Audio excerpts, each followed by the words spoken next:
Her şey ezel başlayır, hayat adam daşlayır, hayat adam daşlayır. Her şey ezel başlayır, hayat adam daşlayır. Çetindir bu zamana, oxu qoy sox kamana. Gene de qəlizdir qəliz, söhbət edək tərtəmiz. İstəyirəm sadəcə, ərz eləyim ki necə oğrular ömr ediblər, doğru yolu gediblər. Bu hər adamın işi deyil, onlardan an kişi deyil.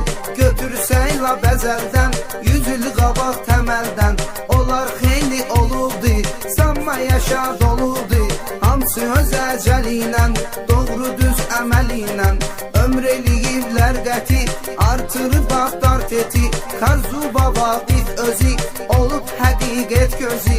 Yaşasın əhli nardaran, yetirmiş bu cür insan. Köhnə Sovet ölkəsi, damlayıb bu adresi. Yetim Hüseyin yaddadır, çıxmıyır yaddan adı. Allah kocaman olmuş, sadə mehriban olmuş.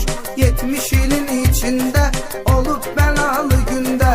Ona da deyək rəhməti, özü qazanıb hörməti. Hələm Sankaziver var, Sinanda xeyli yer var. Əzladı cabir olmuş, xəyanətlə vurulmuş. Zığılı balası Karinoy, doğulmuşdu Blatnoy. O da köçürdür həyatdan, bu fani kainatdan. Onlardan hələ başqa, olub notu ağaşqa. Rasiyanın zonların, görüb hər xal onların.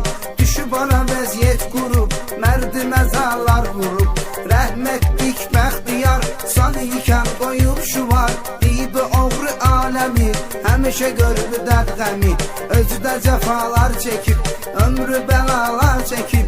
Heyif o cür bıratdan, tezi getdi həyatdan. Nəfəsini çox duymadıq, sözlərindən doymadıq. Cismən ölənlər içrə, bu yolu gedənlər içrə. Biri də bu hikmət oldu, ruhuna rəhmət oldu.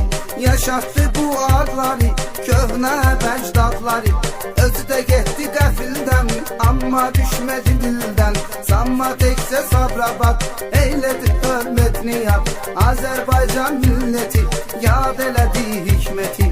Həkk yolundu yaddaşa, rəhmət əziz qardaşa. Vardı saraydan əli, zehinli dərrakəli. Ad qoyub bərdiyarda, indi yatır məzarda. Gələ yola insan duri, unutma Mir Seymuri. O da elə oğlan idi, can ona qurban idi.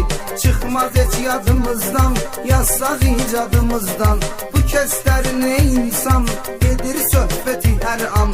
Ənvəri də yad edək, ruhunu gəl şad edək. Unutmayaq et zaman, qəlbimizdədir hər an. Sovetski məhləsidi, ata baba adresiydi. Slavikdə həmməşə, bu yolu seçildir peşə. Milliyyətcə Rus idi, bizlərə məxsus.